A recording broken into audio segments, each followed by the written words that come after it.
Hey guys, in this video I'm going to show how to hardwire a G1W or a Mobius camera, or any camera that uses a mini USB connection. So this was from Spytech.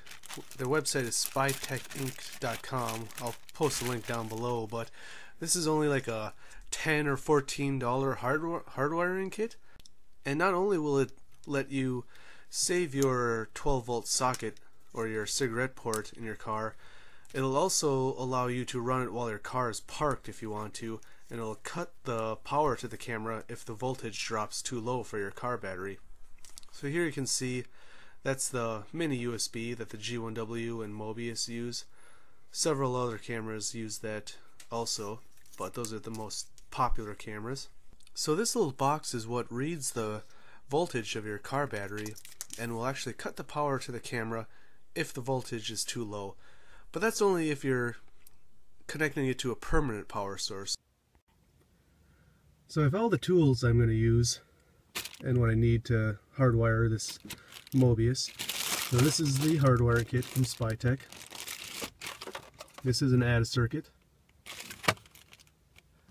This is just a little voltmeter, or it'll light up if there's voltage. So this is what we're going to use to check to see if the fuse is on or off while the car is off.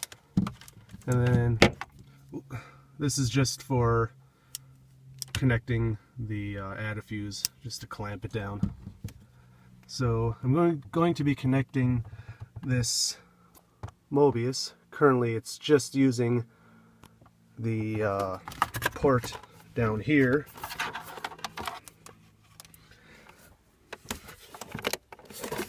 So uses a port, and this is actually my mother's car, and once I actually, when I was visiting, found it unplugged and I plugged it back in, told her she needs to make sure to keep it plugged in.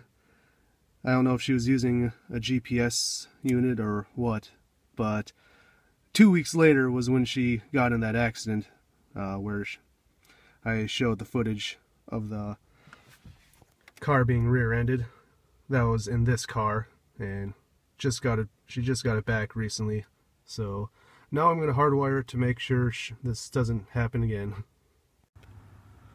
Now I'm not sure if I'm going to be able to show this because it's very far under this car.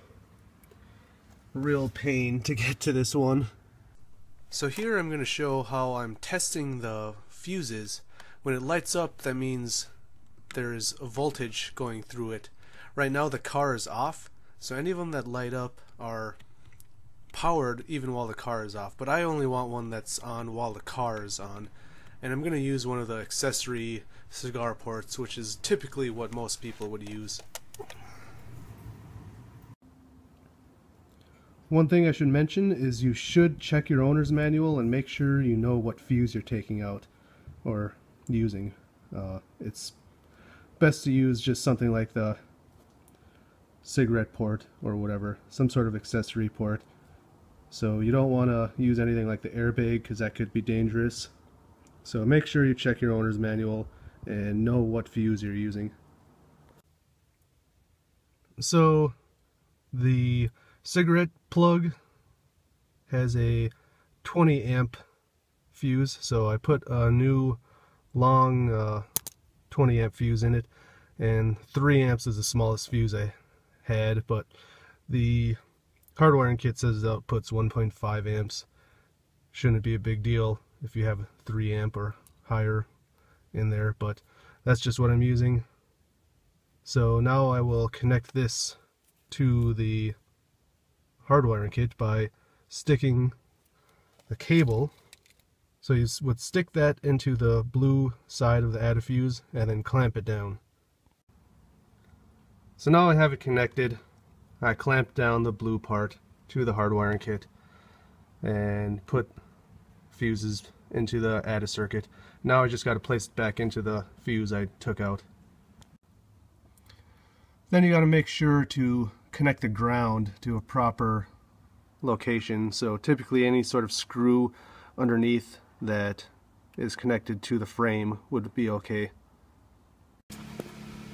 So I have it all wired in now, down there. And now you can see it's recording. So now I can go ahead and wrap this up inside there. So now I have the wires going up and over, and so it goes in the roof liner, and actually you can see a little bit sticking out right there. It's not a big deal. Goes inside there, and then through the weatherproofing under all this stuff, and then down to the bottom, so that way you can't even see the cord. If you like this video or my other videos, please hit like and subscribe, and I'll see you next time. Thanks for watching.